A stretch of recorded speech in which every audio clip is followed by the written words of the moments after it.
Ladies and gentlemen, dame in gospodje, today my guest is Jared Taylor, a founder and an editor of American Renaissance, a hero of many Slovene fans of the so-called American alternative right. It's been 30 years since Mr. Taylor started American Renaissance.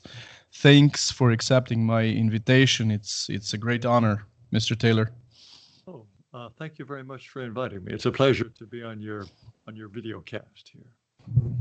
One of my friends, as I told you before we started recording, he's a part of Zoomer generation, told me, and you'll take it as a joke, but he meant it seriously. He called you the greatest son American continent produced for the West in the last 100 years. Gracious. I wish I were the greatest son that the continent had produced in the last 15 minutes. That would be an honor. But no, that's very kind of him. I suppose I've been doing this since before he was born, if he's a Zoomer. Yeah, probably. Yes, because I started American Renaissance 30 years ago. It was originally a print publication. But in 2012, we moved everything to the internet. And we've been able to reach far, far more people that way. But of course, now the people that hate us are trying to chase us away from the internet and from all the commercial platforms that are available. But we are fighting back, and I think we are fighting back quite effectively. Would the reception of American Renaissance be any different in the 60s? For example, when the percentage of whites was a little bit bigger than nowadays, or in the 90s, or is it so that the average white has been brainwashed to the extent that he doesn't even understand what exactly are you doing with American Renaissance? Well, that's an excellent question, whether the reception of American Renaissance would have been better in the 1960s. I think it would have been. At that time, there were still publications, even National Review wrote fairly sensible things about race relations. It was quite famous that William F. Buckley wrote an editorial in which he supported apartheid. This was, I believe, in the late 50s or perhaps early 1960s. He said that until blacks showed themselves capable of running an industrialized society, then whites should be in charge. Also, in the 1960s, National Review was still taking racial differences seriously. They essentially took them for granted as one of the great stumbling blocks of this leftist vision of equality. But certainly during the 1970s, there was more and more power and effort put into this egalitarian fantasy. And drifting into the 80s, into the 90s, yes, fewer and fewer whites would have been receptive to some kind of racially oriented message. That began to change, I would say, maybe around 2000, 2005, 2010, as the United States changed demographically. And as blacks continued to behave as blacks always do, despite decade after decade after decade of programs specially designed for their benefit, and after white people had probably poured more moral energy into anything in American history, there became something known as compassion fatigue. White people were tired of thinking that it was their job to help blacks. But now, of course, in just the last few weeks, we've come to a very different turning point of a kind that I had not expected. But that's a very interesting question as to whether or not American Renaissance would have been better received in the 1960s. Yes, I think it would have been. Were American fathers universalists? Was America creed an idea-based product/country/state, and Americans as according to civic nationalism are all those that had passports, that immigrated legally into the country? Was Republican Party really a universalist, anti-racist, pro-black party as mainstream conservatives would like to present it nowadays, or was the whole picture a lot more complex than that? Well, the whole picture was not particularly complex. The whole picture was really the reverse. The founding fathers of the United States built a nation that they assumed would be for white people. And you can find prominent figures throughout American history, practically up until the era of John F. Kennedy in the 1960s, who said quite explicitly that America is a country for white people. And they always assumed that it would have a white majority, an overwhelming white majority, and that it would be an outpost of European civilization. The very first Congress of the United States was held after the United States Constitution was ratified. The very first Congress was held in 1790. And this was the first time that this group of men had gotten together to make laws for a brand new country. And one of the things, of course, they had to consider was, well, what sort of country is this, and who is this country to be for? And their very first naturalization law made naturalization and citizenship exclusively available to free white people of good character. Those were the only people they thought of as legitimate American citizens. They did not think there were blacks living here at the time. They did not think of them as American citizens. They were Indians, of course. They didn't think of them as American citizens either. So the original idea about the United States was very much as a nation for Europeans. And until 1964, I beg your pardon, until 1965, we had an immigration policy that was deliberately designed to maintain a white majority. So the idea that somehow, right from the beginning, we were supposed to be a nation that was supposed to welcome all sorts of people from all around the world, this is simply a fabrication. The motto on the Great Seal of the United States is E pluribus unum, which means out of many, one. Many Americans, even some with a fair amount of education, think that that means out of many different races and ethnicities, we're going to make one people. That's completely wrong. E pluribus unum, out of many, one. That meant out of the 13 original colonies, we were to build just one country. The idea that this was some sort of broadcasting of multicultural, multiracial idealism to the world is complete folly and stupidity. So, yes, I am, in effect, faithful to the founding vision of the United States as a European majority country with a European culture.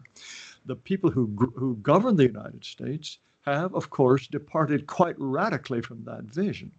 But in doing so, they have distorted the history of the United States, and so they claim to be fulfilling the destiny of the United States. And one of the things on which they base that is a single phrase from the Declaration of Independence. As I'm sure you know, the Declaration was signed in 1776 in July. What its purpose was not to set out the governing rules of the United States. And it does include in the preamble the words, all men are created equal. Now, this, I believe, this phrase has been more viciously misinterpreted than any phrase in all of American history, perhaps in all of human history. The idea that Thomas Jefferson, who was a slave owner and a kind of Southern aristocrat, thought that all people were individually equal, this is preposterous. The idea that all groups were equal was completely preposterous. In the preamble, he is, in my view, saying to King George III, the King of England, to whom this document was addressed, you and I, we are equals. We are equals, and it is our right to determine our own destiny. And as a matter of fact, when Thomas Jefferson wrote that document, later on, he said that he didn't think it contained any particularly new principles. It was simply a statement of grievances against the British Crown and an explanation why the colonies had decided to become independent nations. For then now people, many years afterwards, to go back and say, oh, this is the founding principle of America, equality, equality. This is completely and entirely and preposterously wrong. For many years, in fact, people didn't have any particular interest in the Declaration of Independence. It served its purpose. It explained to the world why the United States, from being a colony of Britain, decided to form a unitary state, one nation out of 13 colonies, and become independent. That was its purpose. And once that purpose was achieved, the Declaration of Independence did not have any kind of mythic quality. It was only later, as people tried to look for some shred of justification for this egalitarian juggernaut, which the United States has become, only later did that document and that phrase in particular become important. Americans of European heritage, whites, that have the same or similar knowledge as you do, how can they make sense of the fact that even the so-called mainstream conservative party, the so-called Republican Party, including Trump, the President Trump, probably buy into this misinterpretation, this false narrative about American fathers and American beginnings, American roots, American origins?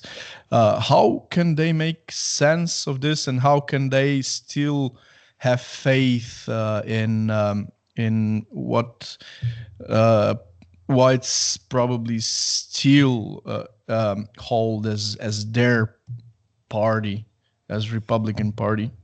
That's a good question. I think many people, even conservatives, are ignorant about American history. All you ever hear is about the constant forward motion, the forward march towards greater equality, equality for women, equality for blacks, rights for immigrants, equality for homosexuals. This is to be on what's called the right side of history.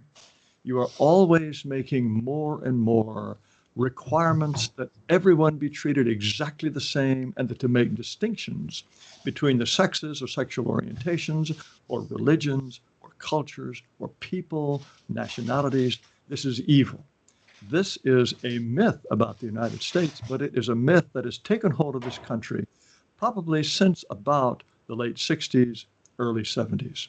And when you speak to conservatives about this, many of them do realize that as the United States ceases to be a white majority country, it will become a disagreeable place. And all the things that they care about, small government, freedom, gun rights, freedom of religion, and in some respects they have Christian orientation, all of these things will be washed away. The U.S. Constitution will be ignored as the United States ceases to be a European country. Many of them, I believe, realize this at some level.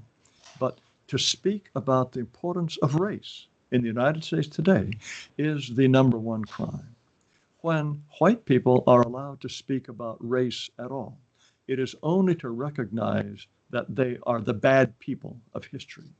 When white people talk about themselves as white people, it is always to apologize, always to explain that they were the people who enslaved blacks, who kept out immigrants, who slaughtered Indians, who were always bad, always the wrong side of every argument.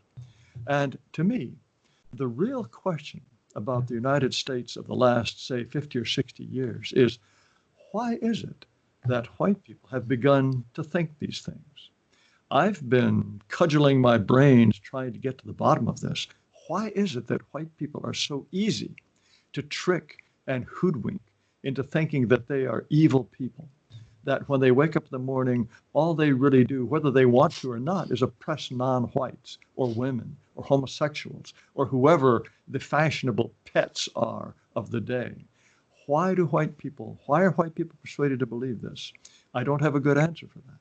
And to my horror, I see some of this self-loathing that started certainly in the United States. It is poisoning more and more Western European whites as well.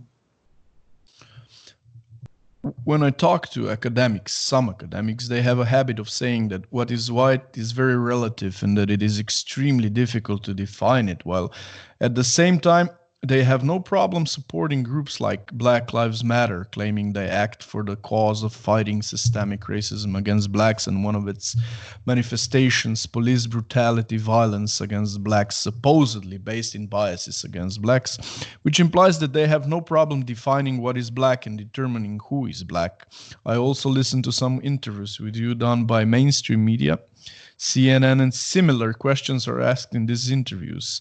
The same people are often supporters of so-called positive discrimination, which allows members of minorities such as blacks to succeed in gaining access to elite Ivy League universities with poorer grades and recommendations. What's going on there? It does seem like a spectacular set of contradictions, doesn't it? There are people who will tell you that, oh, race does not exist, but then they are very good at telling you who the oppressors are. How is it that they can tell white people from non-whites if race does not exist? And even if race doesn't exist, racism very much does exist. And as you pointed out, it's fashionable in some academic circles to say that truth is always subjective, that we are always the victims of our own biases. There is no objective reality. And yet, for some reason, as you point out, when you talk about the grievances, the alleged grievances of homosexuals or women, or certainly of non-whites, then that is absolutely real. That's profoundly real. That's perhaps the most real thing there is. And so, yes, perhaps you're referring to an interview that I had with Fareed Zakaria.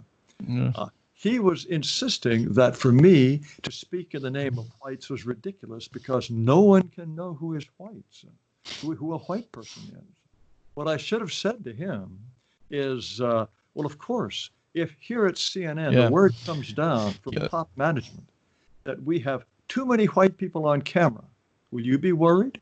Will you be dusting off your resume? No. Everyone knows you're not white. And also, if someone were to want to establish a black student union at a university, no one would say, well, how can you establish? How can you establish that? Because how can you tell who's black? No one would do this. This is some kind of very fine hair splitting, only to try to argue against someone like me. Who are whites for you? Do races, of course you believe that races exist, but do races exist? In which sense do they exist? E. Michael Jones, I talked to in one of my previous conversations, and you were supposed to debate the issue of race within Zagreb if corona pandemics didn't happen.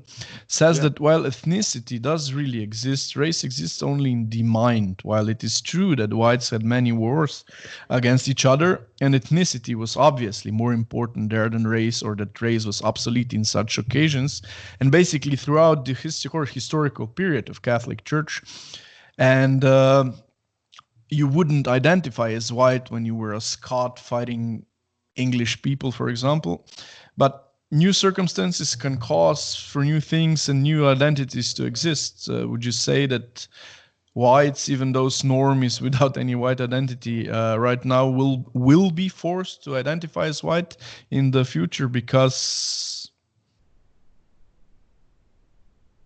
What's your stance on that? Oh, there are many questions there. Certainly, throughout the history of Europe, there have been an enormous number of religious wars, national wars, ethnic wars. White people have been slaughtering each other for as long as there have been white people, it seems. And as you point out, though, under those historical circumstances, when all they ever knew were other white people, then national or religious or linguistic differences were huge. Those are the things that mattered. And I would never say that all whites have always been united or that all whites necessarily ever will become united. But it is when white people have contact with people of other races, other religions, then they recognize how much all whites do have in common with each other. That is something that drives them together. In terms of whether or not races exist, to me, it is astonishing that anyone should somehow pretend that they do not. If you look at people of different races, they are clearly, obviously, biologically different. In fact, a child of 6 months a child of even younger than that who can't even speak. You can show such a child photographs of people of different races. And by the way it focuses its eyes, by the way it tracks these things, you can tell that it distinguishes people of different races. This is built into us. We are very, very vividly aware of differences. Furthermore, there are very simple genetic tests that you can give in which you can determine what part of the world someone's origins lie. I would define white people as people whose ancestors were living in Europe 500 years ago. If you are descended from those people, then you're white. But there are very easy biological tests. And most of the time, you can look at someone. Yeah, I have no difficulty determining that someone is a white. Now, occasionally you have some strange marginal cases, but that's because people of different races have bred, and there are clines, that is to say, gradual gradations of some people, but for the most part, there's no difficulty at all determining who is white, and this is just a complete red herring. I think that one of the purposes of promoting the idea that race is a myth, race is not biological, that is to soften white people up, and so they accept their own replacement. The great replacement, of course, this is the phrase that was coined by Renaud Camus. The great replacement of Europeans by people unlike themselves is definitely taking place. But if people can be persuaded to think that there's no such thing as race, then they might be tricked into thinking, oh, well, we're just being replaced by ourselves. There's nothing important going on. Muslims and Africans and Vietnamese and Haitians, all these people are utterly the same as ourselves. So there's nothing to worry about. I believe that really is one of the main reasons why this silly idea is promoted. One of the rhetorical tricks that's being used against people like you is referencing Hitler as a paradigm of what means to be for whites or for white causes and so forth, and they say to you, yeah, but Hitler didn't think Slavs, for example, were white, or Serbs were white, or I don't know if this is true about Hitler. It could be that some people lied about Hitler, but this is what they tell about Hitler and his modus operandi or mode of thinking. What's your stance and what's your reply to such rhetorical tricks? Well, I think Hitler was, first of all, a German nationalist. He thought Germans were the people to whom he owed his number one loyalty. And that was not an unusual feeling at the time. He also had a very suspicious view of Jews and considered them to be a parasitical and a kind of undermining influence within the German state. But Hitler, whatever Hitler thought about anything, is of no relevance whatsoever to me, certainly not in an American context. I feel a sense of great solidarity with my brother Europeans all around the world, but for that feeling, I draw on Americans for the most part, and also contemporary Europeans. You can have an attitude about race in the United States that has nothing whatsoever to do with what Adolf Hitler was doing between 1933 and 1945. That's completely irrelevant. The people that I look to as models for racial thinking, for the most part, are Americans. They go back much further than that. What Washington's view of race, Thomas Jefferson's view of race, Benjamin Franklin, Teddy Roosevelt, Woodrow Wilson, all of those people had a basic and sound understanding of race that has nothing whatsoever to do with Hitler. And to somehow think that Hitler, well, I mean, was Abraham Lincoln, for example, was he an early Nazi or something? No, to call him a Nazi or a Nazi precursor is utterly ridiculous. Abraham Lincoln understood racial differences. He did not like slavery. He wanted to free the slaves, but once the slaves were free, he wanted them outside of the United States. He did not think that free blacks should live in the same society as white people. And the fears that those people had, such as Thomas Jefferson and James Monroe, who wanted to send blacks outside of the country, their fears are very, very clearly being realized today. Even after decades of all of this aggressive equality, bending over backwards to be fair and even more than fair to blacks, has resulted in a situation in which we're still at a complete impasse. This just goes to show that the idea of building a multiracial society, certainly if it is to be composed of blacks and whites, is a futile undertaking, and that for that reason, Jefferson, Madison, Lincoln, all of those who wish to separate were right, and we should have been able to do so at that time. What does the term West mean to you? Is this term important for you? Would you say that West is basically European civilization, that it is white civilization combined with what whites did with Christianity? What's your stance on Christianity? Some people in the so-called alt-right pejoratively call Christianity soul subversion. Your stance on the issue? Christianity is inseparable from Western civilization. Without some kind of understanding of Christianity, whether you believe it or not, I don't think you can appreciate the music of Bach. You cannot appreciate the architecture of Notre Dame. There's an enormous amount of Western literature, whether it's English literature or French literature, that makes allusions to Christianity. And I think that Christianity has largely been a force for good in Western civilization. Now, Christianity, up until perhaps the 60s or 70s, was a buttress to some sense of racial consciousness. My ancestors who fought for the South in the American Civil War, they were very serious Christians, but this did not prevent them from thinking that slavery was an institution that was good for blacks because it gave them civilization, it gave them Christianity. The people who colonized Africa or were sent all around the world by Spain, by England, by the Dutch, those people were Christians. There was a time when Christianity was by no means an obstacle to a vigorous sense of European peoplehood. I don't believe that it is fair to blame Christianity for the kind of psychological collapse that we're seeing today.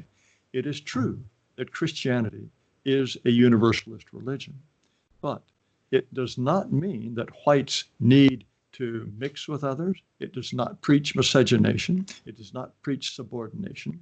And I believe that Christianity and Christian churches have been subverted by something that is larger than Christianity, just the way at the academic institutions, just the way business leaders, just the way our politicians, our opinion molders, everyone and everything has been subverted by this egalitarian view, and the churches have gone along in that same direction.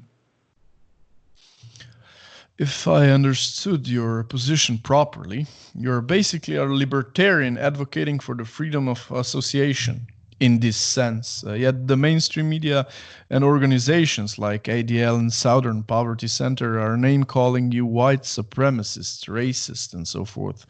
What's the deal here? Can whites freely associate as whites, or should we take care of our rooms first? Without holding a grudge against Jordan B. Peterson here and not make fun of his popular phrase, it is kind of naive to hold such a view, isn't it? Not only in the sense whites are the least collectivistic population in the first place, we got evidence for the truth of your claims. Even I thought of as too abstract in the past. We could see for the past month or two that whites, even if they don't want to be called white, be collectivistic and so forth, are endangered in the society their ancestors built.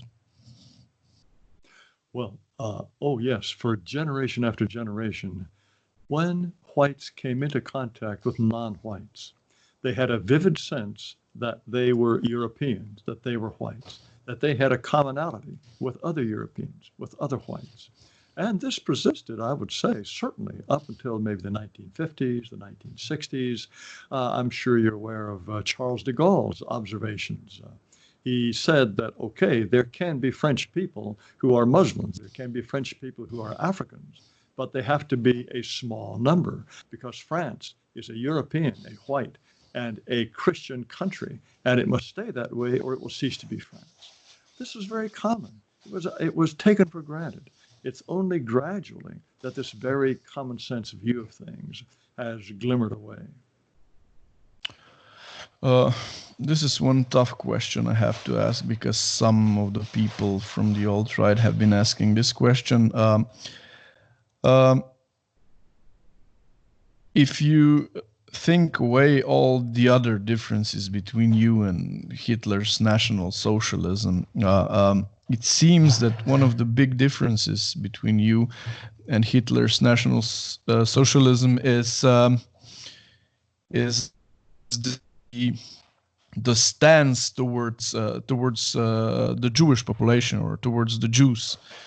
Correct me if I'm wrong, if I'm straw manning you, but you seem to count Jews or Jewish population as whites, and you do have some optimism about them coming in the future to be proponents of white causes. Well, first of all, I have a lot of differences with of course Hitler and National Socialism. I'm by no means an expert on Hitler or Nazism, but the socialist aspect of it, I'm not very sympathetic to. I do tend to be libertarian, as you say, but libertarian within the tribe, so to speak, within our people. And yes, I believe in freedom of association, but a nation should be racially and culturally coherent. As you say, I'm constantly being accused of white supremacy. A white supremacist is presumably someone who wants to rule over people of other races. I don't know anybody who wants that. We just want to be left alone. We want to have an opportunity to see our destiny unfold. As for the Jewish question, I think it is a mistake to consider Jews as somehow, every last one of them, enemies of the white race. I think Jews are a kind of an unusual subset of white people, Ashkenazi European Jews at any rate. I would not say the same thing about Sephardic or Mizrahi Jews.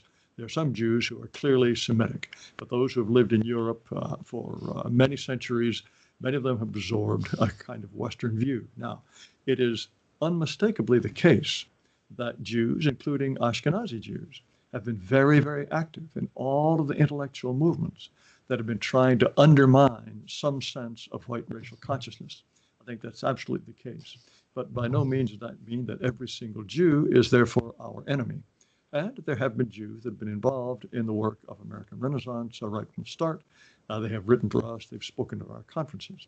But Jews, the role of Jews in Western societies and the sorts of things that they push for, all of this is, of course, a legitimate subject of inquiry.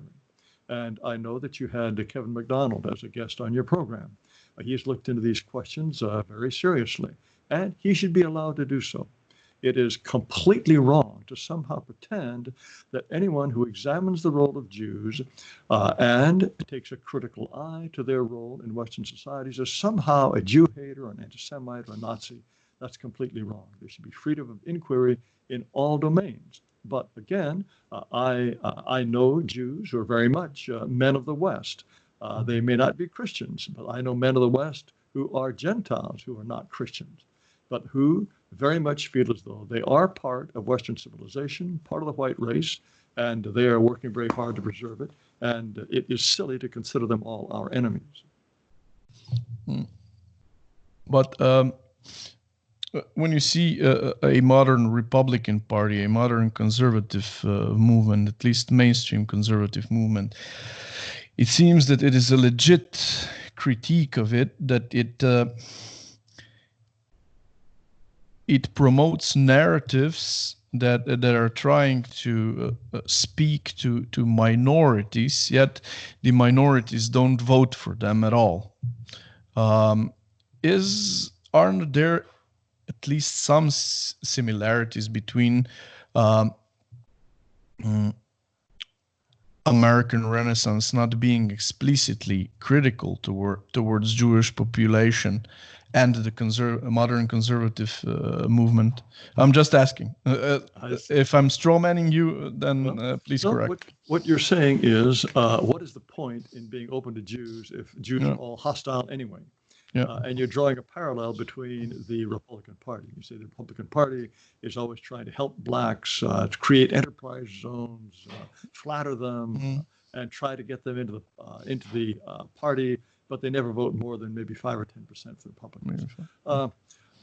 I don't make any particular effort to flatter or woo Jews, and I think anyone who wishes to be part of a movement must be looked over to see what his bona fides are, where his loyalties really lie.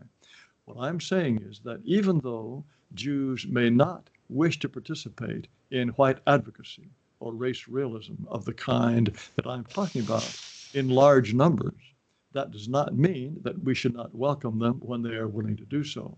It's not as though I am doing the equivalent of trying to set up enterprise zones in the ghetto in order to curry favor with Jews. No, I'm simply open to anyone that I think has a real love for Western civilization, someone who is fundamentally European, or at least Ashkenazi Jewish, and I consider those people potential allies. I agree with you. I just had to ask this question because I move a lot around this alt-right circles, and and this kind of questions are asked there. Well,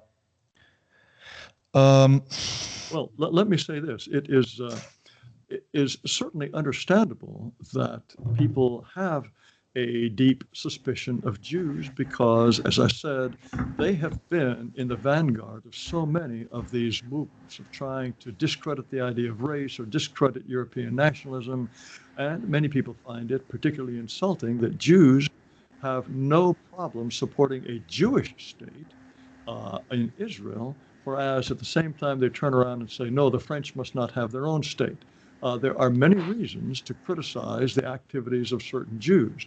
But again, that does not mean that, in my view, all Jews are enemies and they must be excluded. When it comes to the investigation of racial differences in IQ or racial differences in general, there have been many Jews who have made very, very significant contributions along those lines and have done so in ways that were courageous, and at great sacrifice to their career.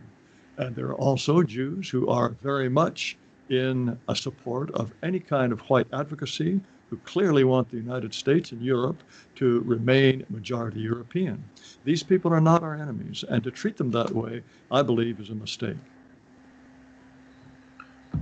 Alt-right, is it a fair, or for that matter, a meaningful term for you, and what does it mean to you, if it does anything at all? I don't think alt-right is really a meaningful term anymore. I have been basically taking the same positions ever since I started American Renaissance. And alt-right was a term that appeared and gained a certain amount of currency and then a certain amount of notoriety. But I prefer to consider myself a race realist and a white advocate. And very briefly to introduce those terms to listeners who may not know what they mean. Race realism is the recognition that race is a biological fact and that the races are not equivalent and identical, and that people of different races pretty consistently build civilizations that have different characteristics. You can't replace the people of Taiwan with the people of Nigeria and expect Taiwan to continue unchanged. Race is a real phenomenon. That's race realism. White advocacy goes further and recognizes that whites as a racial group, just like all racial groups, have legitimate interests.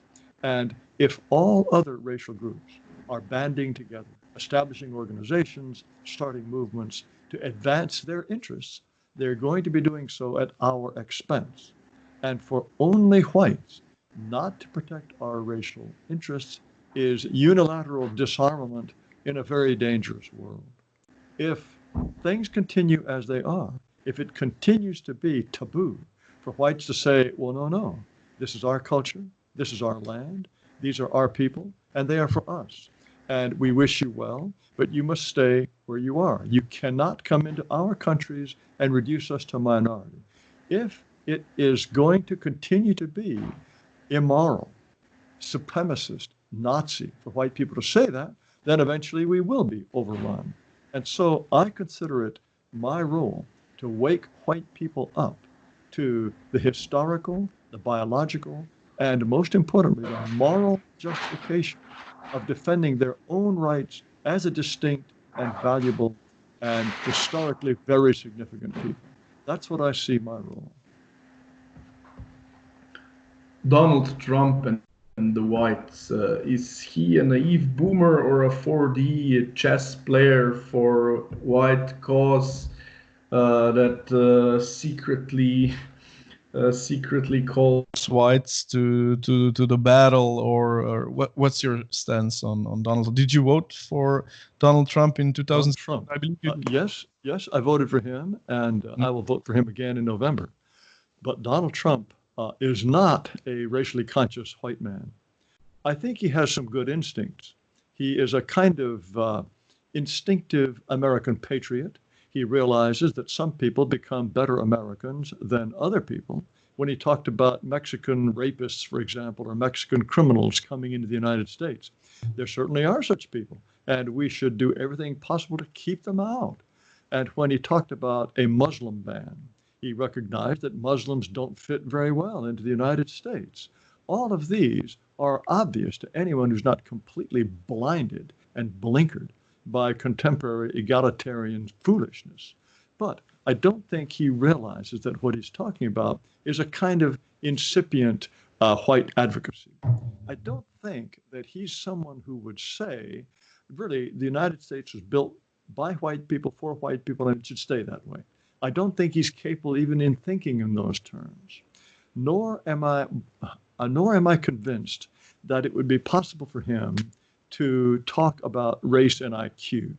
One of the great taboos in this country, of course, is to talk about racial differences in intelligence, racial differences in ability to defer gratification, and all of these, I think, primarily biological differences between the races that account for differences in levels of achievement.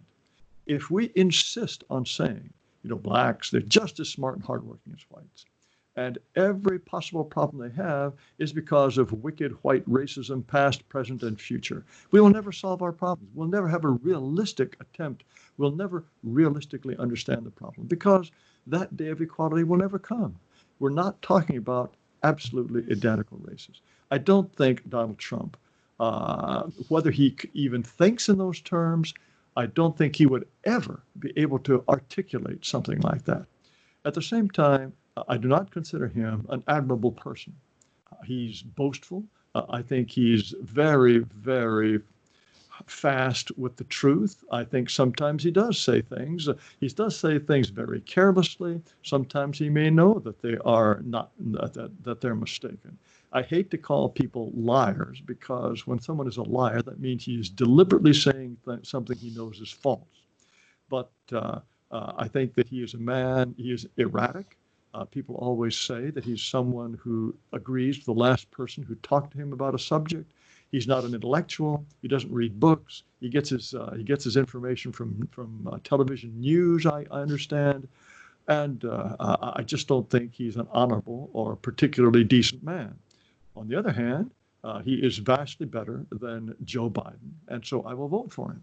And I think anyone with a sensible understanding of the demographic future of the United States and social realities in terms of how race contributes to what's going on in the country must certainly vote for him. Now, it is a terrible pity that a man who, like Donald Trump, has been unusually willing to flout some of the conventions about race or immigration. It's a terrible pity that he is not a more systematic thinker, that he's not a more admirable person with a higher demeanor and a better character.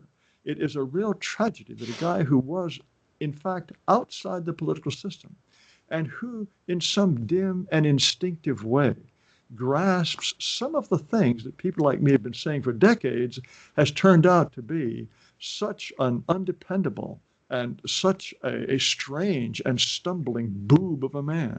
It's a real tragedy. Do white people still have trust in him? Because I heard that some people have been saying that some whites have been turning against Donald Trump because of his inadequate reactions to looting, to Black Lives Matter galore, and so many other things. What's your opinion on this? Well, if you do have a carefully defined, racially oriented view of the United States, from a white advocate point of view, Donald Trump has failed in many ways. There's no question about it. But the question we must ask ourselves is, even if we're not voting for Donald Trump enthusiastically, I think we have to vote against his rival very enthusiastically. That's really what it boils down to. We may have all sorts of bones to pick with Donald Trump, but do you really want Joe Biden in the White House? Do you want him appointing the next Supreme Court nominees? Do you want his bureaucrats running the IRS and looking at tax exemptions of organizations like mine, for example? Do you want his people running the FBI and the Department of Homeland Security? Immigration would go up, up, up, up, up, and there would be much more naturalizations. All the regulatory measures that Donald Trump took to try to keep people off of welfare, to make it somewhat more difficult for illegal aliens to benefit from welfare subsidies, all those things would be gone. And so, yes, it's all fine and good to criticize Donald Trump, and I'm very free with my criticism of him myself. But to then say, okay, he has disappointed us. Either I'm not going to vote, I'm going to vote for Joe Biden. For heaven's sake, no, I think that's very silly. Well, of course, it is very naive to think of organizations as Black Lives Matter as somehow grassroots. But is it also naive? We in Europe have many such similar subversive groups or organizations that are working against our nations and so forth. But we seem to have this notion that it is the fault of one's George Soros. Is it very naive to think that George Soros is guilty of everything, and that the structure, the hierarchy behind George Soros is a lot bigger than we in Europe most of the time have the picture of? Yes, it's a mistake to think that George Soros is somehow single-handedly responsible for this. If you look at the people who run the New York Times, I don't think they pay much attention to George Soros. They don't take George Soros's money, but they come from a kind of intellectual milieu that dominates the United States. All the big media, most of the politicians, certainly the churches, all have this anti-racist view. And it's an anti-racist view that developed in the most insane and psychotic way in universities.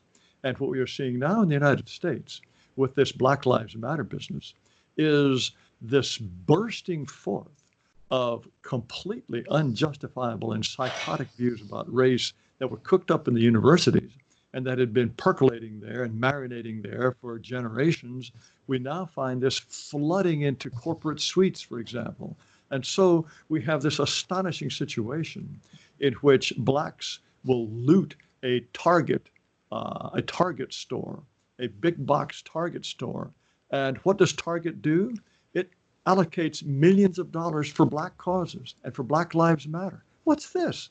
You are rewarding the very people who are burning down your stores. We've never seen this before. It's a kind of mass insanity, a sort of Salem witch trials scenario vis-a-vis whites gone completely wild.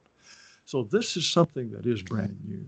But, and again, I am very sorry to see some of this craziness about the guilt of whites, the perpetual guilt of whites seeping into Western Europe. But if I may, I would like to ask you a question. It's pretty clear to me that in countries in Eastern Europe, on the other side of what we used to call the Iron Curtain, this kind of anti-white craziness, these suicidal notions of egalitarianism, have not made nearly the progress they have in Western Europe. Surely you must have thought about why that is. Why is it that Eastern European societies are healthier than in the West and in the United States and in the English-speaking world? This is true of Poland, it is certainly true of Poland and Hungary, but I'm not quite sure if it's true for Slovenia, for example. It is more true for Croatia. It is more true for Serbia, probably. But Slovenia is very, Yugoslavia was very special. And when Jordan Peterson was here in Slovenia a year or 2 years ago, he mentioned this thought about ex-Yugoslavia being behind the Iron Curtain, and then the leftists criticized him that Yugoslavia wasn't behind the Iron Curtain, because Yugoslavia was supposed to have this more soft kind of socialism. And I don't know, there was a foreign politician that said that if anywhere that if it is anywhere that socialism worked, it was in Slovenia, and Slovenia has been like totally subverted by this Americanism, this egalitarianism. Our media, our mainstream media is totally in the hands of I don't care how you call them, Marxists or socialists or Europeans, subversionists. But yeah, it does not. It is not true for Slovenia, but for Poland and Hungary, yes. In my theory, my hypothesis is it is because of the fact that every socialism turns immediately into national socialism after it starts. There is no such thing as international socialism. This is an idea in the vacuum, and Yugoslavia was also the project of Yugoslavia was to create another nation out of small nations like Slovene, Croatian, Serbian, Macedonian, and so forth and so forth. And they did it forcefully, and they didn't make it. And in the 90s, it resulted in a war. Yes. Well, I'm sorry to hear this about Slovenia. I can't claim to know very much about that country, but the few people the few Americans I know who have visited say that it is very beautiful, that it's still overwhelmingly white, that you don't yet have a bad mass immigration problem from the third world. And I hope that's true. That's true. Well, that's the main thing. So long as the Slovenian people remain Slovenian, they can change their attitudes. The media message can change. It is when you fill up with people from Morocco or Tunisia or Syria or Turkey, that's when the problems become irreversible. So so long as the immigration policy is one that maintains a Slovenian Slovenia, that's a great thing. But of course, it may be that the only reason for that is that people who are coming from Nigeria don't want to learn Slovenian, and they don't want to live in Slovenia. But whatever the reason is, if you can keep them out, then that is really the key for the long-term future. Yeah, we have strange problems in a sense similar to the Americans, but not the same, because Slovenia is being subverted by immigration of people from other republics of ex-Yugoslavia. For example, we're not allowed actually to have a census to count ourselves. To make a research about how many Slovenes are in Slovenia, how many people in Slovenia call themselves Slovene, Christians or Catholic, and so forth. That is not allowed anymore in Slovenia, for example, because so many people from other republics from ex-Yugoslavia have immigrated here, and these are European brothers in a sense, but even amongst ex-Yugoslav brothers, there are so many cultural differences. For example, Slovenia and northern Croatia were in Austro-Hungarian monarchy, and Bosnians and Serbs and Montenegrins and Macedonians were a part of Turkish Empire and so forth. And these are big cultural and also some genetic differences. And we are being subverted in this sense. It's similar, but it's not the same as in America. Well, I would certainly want to have immigrants from Serbia and Montenegro and Macedonia rather than from Haiti and from Nicaragua. I agree. All Slovene problems would vanish in America because of the great extent of problems you have there. It's immeasurable. It's immeasurable. But anyway, I think I diverted you from your train of questions. I appreciate your taking the time to talk about Slovenia. Of course, it was my pleasure. It was my pleasure. Thanks for asking. So when I talked about my Zoomer friend in the beginning that made this big compliment about you, he makes me kind of optimistic about white causes, about European causes, and so forth. But what's your hypothesis about the future? What are your plans with American Renaissance for the future? What is your hypothesis about elections 2020? And what is it or can be good for the whites and for America? Well, as Mark Twain used to say, predictions are always risky, especially when you're talking about the future. Impossible to know how things are going to turn out. Even something that we know as much about in advance as the 2020 elections, for example. I don't know who will win. I very much hope that Donald Trump will win and not Joe Biden. But if Joe Biden wins, that's what we're stuck with. In the long-term future for white people, we are certainly going through a dispiriting period now.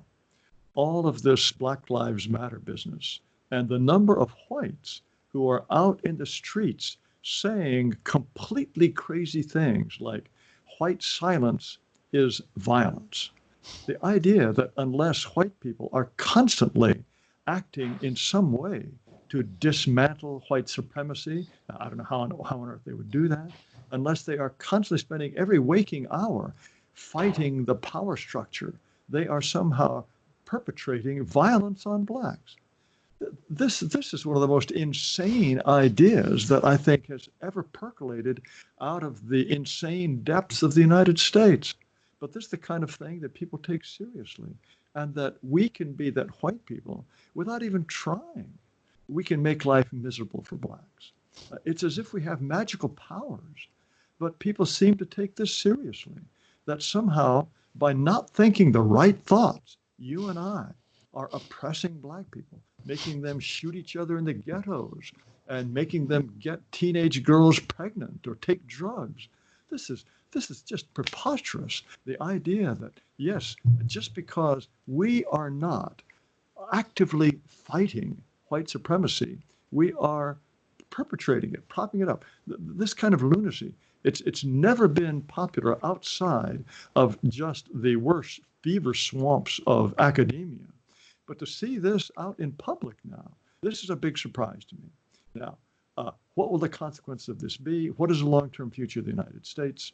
What is the long-term future of white people in Europe or in Canada, Australia, New Zealand? It's impossible to say. One thing that I can tell you is that our ideas are attracting more and more people all the time. And they are attracting more and more people because what we say makes sense. What we say is in conformity with history and human nature and what we understand about the nature of human tribalism, and it is unimpeachably moral. There's absolutely nothing wrong with white people wanting their people to survive. That is the first law that applies to every group. We never criticize other groups for wanting to survive. We too should take that position. This is for us, and we must survive. This should go without saying. And I believe that more and more white people are understanding the importance of this. We, of course, in the United States, and because so many of the companies that run the internet are American, this is happening to Europeans as well. We are facing this problem of deplatforming. Up until a few weeks ago, American Renaissance had a YouTube channel of 130,000 subscribers. We had a podcast channel with thousands of subscribers as well. All these just disappeared with the snap of the fingers. I used to have a Twitter account. I used to have a Facebook account. We used to have PayPal. All of these things have been taken away from us. But why has that happened? Why have they resorted to this? I think it's very clearly because they recognize how attractive our ideas are. And despite silly ideas at the beginning about, oh, we believe in freedom of speech, they've discovered that what you and I are talking about cannot be refuted. They can encourage all of the YouTube channels they want to explain why Jared Taylor is wrong. But those channels have failed. Those channels don't convince people. The only way that they can stop our ideas is not by explaining why they're wrong, but by simply snuffing us out. This is a terrible admission of their own impotence, their own inability to defend their positions. And I believe more and more people are waking up to this. Now, what will happen ultimately in the United States? Will white people just disappear with a whimper? Will they actually arouse themselves and establish some sense of their own dignity and their own rights? I can't tell you. But whatever happens, I feel as though I have a duty. It's a duty that I've been trying to fulfill for the last 30 years, and that is of trying to wake up whites to the crisis that they face and to make them understand that they have a duty to their ancestors and an obligation to their descendants to preserve this great and magnificent people and culture that we have received from our ancestors. So, succeed or fail, I believe we have a duty. I'm embarrassed now to ask you some trivial questions. Some of my Twitter friends asked me some questions, trivial questions.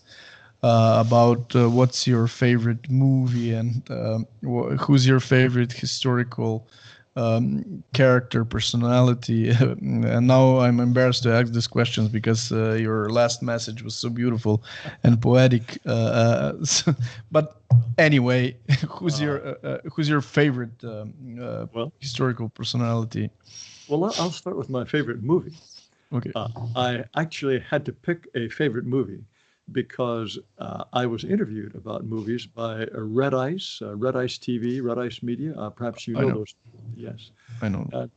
This was kind of a COVID film festival, and we all talked about our favorite movies.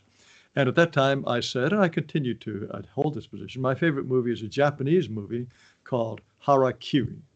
I think it's really quite a wonderful movie. I've seen it probably maybe half a dozen times. I won't go into it in any detail, but it is a samurai movie. It's about men fighting against the odds and doing their duty. And this is, to me, exceedingly, exceedingly inspiring. When men sacrifice everything for their duty, for what they think is right, that is so rare that it moves me to tears to see people doing that. And that's why I like Harakiri. As for historical figures, that's a good question. There's several that I like. They tend to be Americans. I'm a great admirer of the great Confederate generals. Robert E. Lee, I believe, was a man who very much did always what he thought was right. He was not a man who cut corners. He was not ambitious in any grasping way. He was constantly doing what he thought was the honorable and correct thing. And he led people in a way that was by pure inspiration. He did not coerce them. A thoroughly admirable figure.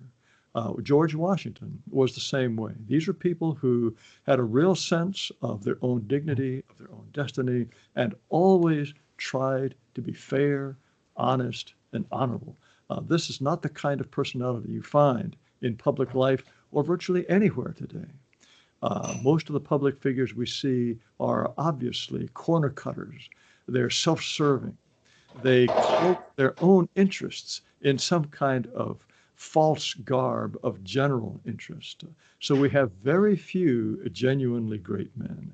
Perhaps at a lesser tier, I would say someone like Andrew Jackson or President Polk. We've had other great men in American history, but I would say that right at the top are the Confederates, primarily Robert E. Lee, but Stonewall Jackson also. He had a quirkier personality, no question about it, but he too, he was a man of just intense integrity, honesty, loyalty, truthfulness, all of the admirable qualities that we look for in men and almost never find. He was a character that I would say was probably the diametric opposite of Donald Trump, for example. A gentleman in all respects. There's an interesting story he used to tell about himself. He fought in the Mexican-American War. That was before the American Civil War broke out. And he was leading, I should back up and say, he said that he told a conscious lie as an adult, only once in his entire adult life. And this was during the Mexican War. He was leading men out from behind shelter. And he went out himself because he was always leading from the front. And he went out and there were bullets whizzing around him. And he turned back and said, "Come on, men, there's no danger here." Now, that was the one conscious lie he told in his entire adult life. I think that's probably true. This kind of just fundamental integrity and honesty and a conviction to do one's duty, this to me is rare and admirable, and I admire it in all people. I admire, for example, historical figures from the Japanese Imperial Navy. They certainly committed a certain number of atrocities, but the men who were fighting for the emperor, they were brave, they were loyal, they were smart. I admire all men who dedicate themselves wholeheartedly to what they believe in. And so there are people of different races and different cultures who have done this, and those are the people that I most admire. Thank you for this inspiring message. Thank you for your time. It's been an honor. It's been very pleasant. Did you enjoy your day with your daughter yesterday? Yes, I have both my daughters living under my roof for the first time in many years.